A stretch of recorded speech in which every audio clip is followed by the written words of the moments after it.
La señora en el espejo, un reflejo, de Virginia Woolf.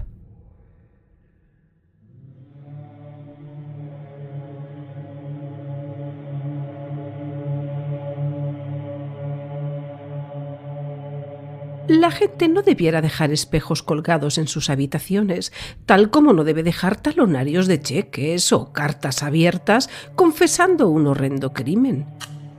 En aquella tarde de verano, una no podía dejar de mirar el alargado espejo que colgaba allí fuera en el vestíbulo. Las circunstancias así lo habían dispuesto.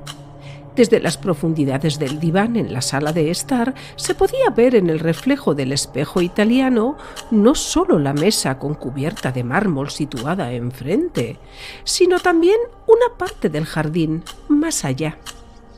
Se podía ver un sendero con alta hierba que se alejaba por entre parterres de altas flores hasta que, en un recodo, el marco dorado lo cortaba. La casa estaba vacía y una se sentía, ya que era la única persona que se encontraba en la sala de estar, igual que uno de esos naturalistas que, cubiertos con hierbas y hojas, yacen observando a los más tímidos animales, tejones, nutrias, martín pescadores, los cuales se mueven libremente, cual si no fueran observados. Aquel atardecer, la habitación estaba atestada de esos tímidos seres, de luz y sombras, con cortinas agitadas por el viento, pétalos cayendo, cosas que nunca ocurren, o eso parece, cuando alguien está mirando. La silenciosa y vieja estancia campestre, con sus alfombras y su hogar de piedra, con sus hundidas estanterías para libros y sus cómodas laqueadas en rojo y oro, estaba llena de esos seres nocturnos. Se acercaban contoneándose y cruzaban el suelo, pisando delicadamente, con los pies elevándose muy alto y las colas extendidas en abanico, y picoteando significativamente, cual si hubieran sido cigüeñas o bandadas de pavos reales con la cola cubierta de velo de plata. Y hacía media hora que la dueña de la casa, Isabella Tyson, se había alejado por el sendero, con su fino vestido de verano, un cesto al brazo, y había desaparecido, cortada por el marco dorado del espejo. Cabía presumir que había ido al jardín bajo para coger flores, o, cual parecía más natural suponer, a coger algo leve, fantástico, con hojas, con lánguidos arrastres como clemátides, o uno de esos elegantes haces de convólvulos que se retuercen sobre sí mismos contra feos muros y ofrecen aquí y allá el estallido de sus flores blancas y violetas. Parecía más propio de Isabella el fantástico y trémulo convólvulo que el erecto áster o la almidonada cignia, o incluso sus propias rosas ardientes, encendidas como lámparas en lo alto de sus tallos. Esta comparación indicaba cuán poco, a pesar de los años transcurridos, una sabía de Isabella, por cuanto es imposible que una mujer de carne y hueso, sea quien sea, de unos 55 o 60 años, sea realmente un ramo o un zarcillo. Estas comparaciones son peor que estériles y superficiales, son incluso crueles, por cuanto se interponen como el mismísimo convólvulo, temblorosas entre los ojos y la verdad. Debe haber verdad, debe haber un muro. Sin embargo, no dejaba de ser raro que, después de haberla conocido durante tantos años, una no pudiera decir la verdad acerca de lo que Isabella era. Una todavía componía frases como esas, referentes a convólvulos y ásteres.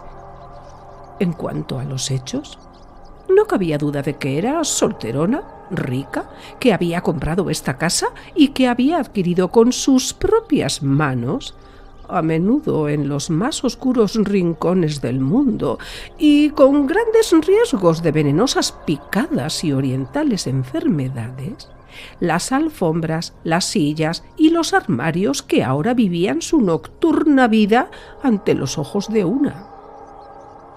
A veces parecía que estos objetos supieran acerca de ella más de lo que nosotros, que nos sentábamos en ellos, escribíamos en ellos y caminábamos tan cuidadosamente sobre ellos. Y teníamos derecho a saber. En cada uno de aquellos muebles había gran número de cajoncitos, y cada cajoncito, con casi total certeza, guardaba cartas, atadas con cintas en arqueados lazos, cubiertas con tallos de espliego y pétalos de rosa. Sí, ya que otra verdad, si es que una quería verdades, consistía en que Isabela había conocido a mucha gente. Tenía muchos amigos, por lo que si una tenía la audacia de abrir un cajón y leer sus cartas, hallaría los rastros de muchas agitaciones, de citas a las que acudir, de reproches por no haber acudido, largas cartas de intimidad y afecto, violentas cartas de celos y acusaciones, terribles palabras de separación para siempre, ya que todas esas visitas y compromisos a nada habían conducido. Es decir, Isabela no había contraído matrimonio y, sin embargo, a juzgar por la indiferencia de más cara de su cara, había vivido 20 veces más pasiones y experiencias que aquellos cuyos amores son pregonados para que todos sepan de ellos. Bajo la tensión de pensar en Isabela, aquella estancia se hizo más sombría y simbólica. Los rincones parecían más oscuros, las patas de las sillas y de las mesas más delicadas y jeroglíficas.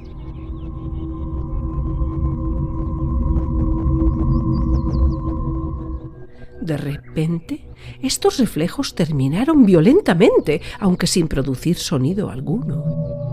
Una gran sombra negra se cernió sobre el espejo, lo borró todo, sembró la mesa con un montón de rectángulos de mármol veteados de rosa y gris y se fue. Pero el cuadro quedó totalmente alterado. De momento quedó irreconocible, ilógico y totalmente desenfocado. Una no podía poner en relación aquellos rectángulos con propósito humano alguno. Y luego, poco a poco, cierto proceso lógico comenzó a afectar a aquellos rectángulos, comenzó a poner en ellos orden y sentido, y a situarlos en el marco de los normales aconteceres. Una se dio cuenta, por fin, de que se trataba meramente de cartas. El criado había traído el correo. Reposaban en la mesa de mármol, todas ellas goteando al principio luz y color, crudos, no absorbidos. Y después fue extraño ver cómo quedaban incorporadas, dispuestas y armonizadas, cómo llegaban a tomar parte del cuadro y recibían el silencio y la inmortalidad que el espejo confería. Allí reposaban, revestidas de una nueva realidad y un nuevo significado, y dotadas también de más peso, de modo que parecía se necesitara un escoplo para separarlas de la mesa. Y tanto si se trataba de verdad como de fantasía, no parecía que fueran un puñado de cartas, sino que se hubieran transformado en tablas con la verdad eterna incisa en ellas. Si una pudiera leerlas, una sabría todo lo que se podía saber acerca de Isabela, sí, y también acerca de la vida. Las páginas contenidas en aquellos sobres marmóreos forzosamente tenían que llevar profuso y profundamente hendido significado. Isabela entraría, las cogería una a una, muy despacio, las abriría y las leería cuidadosamente, una a una, y después, con un profundo suspiro de comprensión, como si hubiera visto el último fondo de todo, rasgaría los sobres en menudas porciones, ataría el montoncito de cartas y las encerraría bajo llave en un cajón, decidida a ocultar lo que no deseaba que se supiera. Este pensamiento cumplió la función de estímulo. Isabela no quería que se supiera, pero no podía seguir saliéndose con la suya. Era absurdo, era monstruoso. Si tanto ocultaba y si tanto sabía, una tenía que abrir a Isabela con el instrumento que más al alcance de la mano tenía, la imaginación. Una debía fijar la atención en ella. Inmediatamente, ahora. Una tenía que dejar clavada allí a Isabela. Una debía negarse a que le dieran más largas mediante palabras y hechos propios de un momento determinado, mediante cenas y visitas y corteses conversaciones. Una tenía que ponerse en los zapatos de Isabela. Interpretando esta última frase literalmente, era fácil ver la clase de zapatos que Isabela llevaba allá en el jardín de abajo, en los presentes instantes. Eran muy estrechos y largos, y muy a la moda, del más suave y flexible cuero. Al igual que cuanto llevaba, eran exquisitos. Y ahora estaría en pie junto al alto seto, en la parte baja del jardín, alzadas las tijeras que llevaba atadas a la cintura para cortar una flor muerta, una rama excesivamente crecida. El sol le daría en la cara, incidiría en sus ojos, pero no. En el momento crítico, una nube cubriría el sol, dejando dubitativa la expresión de sus ojos. ¿Que era burlona o tierna? ¿Brillante o mate?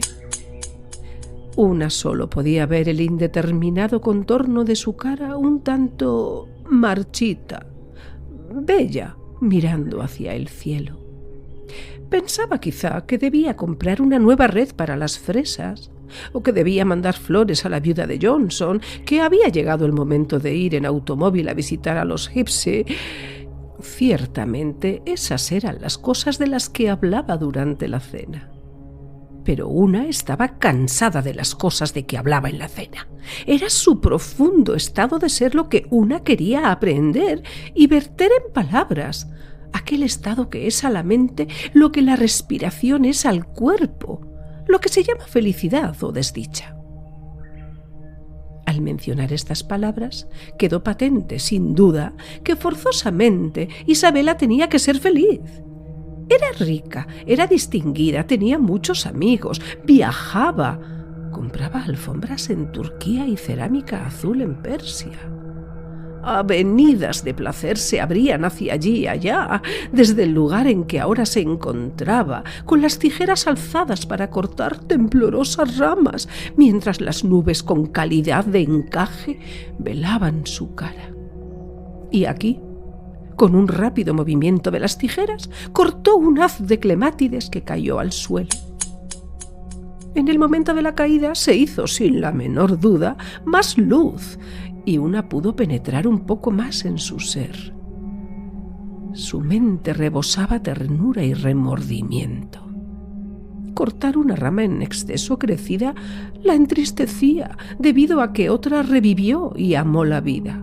Sí, y al mismo tiempo, la caída de la rama le revelaba que también ella debía morir, y la trivialidad y el carácter perecedero de las cosas.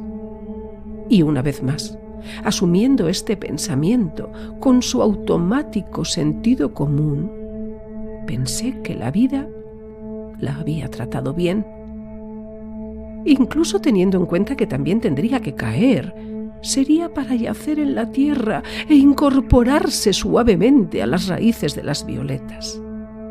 Y así estaba, en pie, pensando, sin dar precisión a pensamiento alguno, por cuanto era una de esas reticentes personas cuya mente retiene el pensamiento envuelto en nubes de silencio.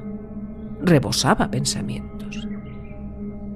Su mente era como su cuarto, en donde las luces avanzaban y retrocedían, avanzaban haciendo piruetas, contoneándose y pisando delicadamente, abrían en abanico la cola, a picotazos se abrían camino.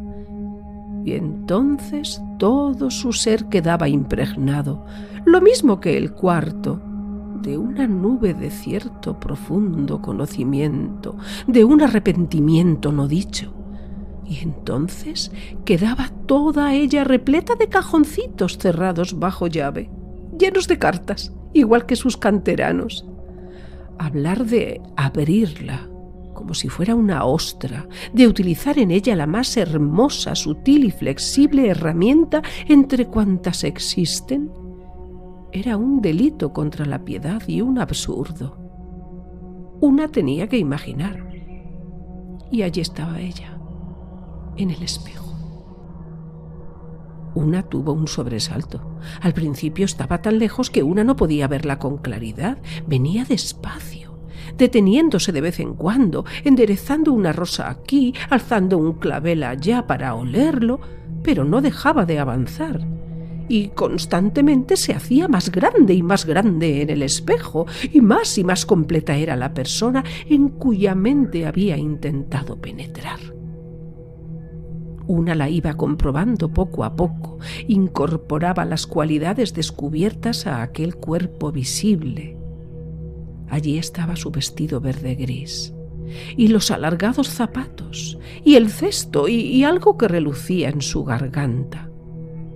Se acercaba tan gradualmente que no parecía perturbar las formas reflejadas en el espejo, sino que se limitara a aportar un nuevo elemento que se movía despacio y que alteraba los restantes objetos, como si les pidiera cortésmente que le hicieran sitio. Y las cartas, y la mesa, y los girasoles que habían estado esperando en el espejo se separaron y se abrieron para recibirla entre ellos.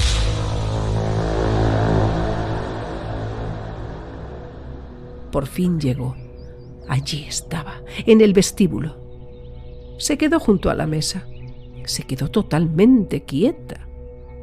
Inmediatamente, el espejo comenzó a derramar sobre ella una luz que parecía gozar de la virtud de fijarla, que parecía como un ácido que corroía cuanto no era esencia, cuanto era superficial, y sólo dejaba la verdad.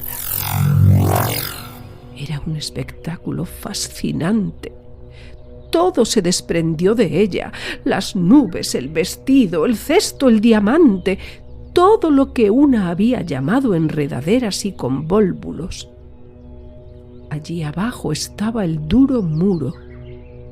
Aquí estaba la mujer en sí misma. Se encontraba en pie y desnuda bajo la luz despiadada. Y nada había. Isabela era totalmente vacía. No tenía pensamientos, no tenía amigos, nadie le importaba. En cuanto a las cartas, no eran más que facturas. Mírala, ahí, en pie, vieja y angulosa, con abultadas venas y con arrugas, con su nariz de alto puente y su cuello rugoso. Ni siquiera se toma la molestia de abrirlas. La gente no debiera dejar espejos colgados en sus estancias.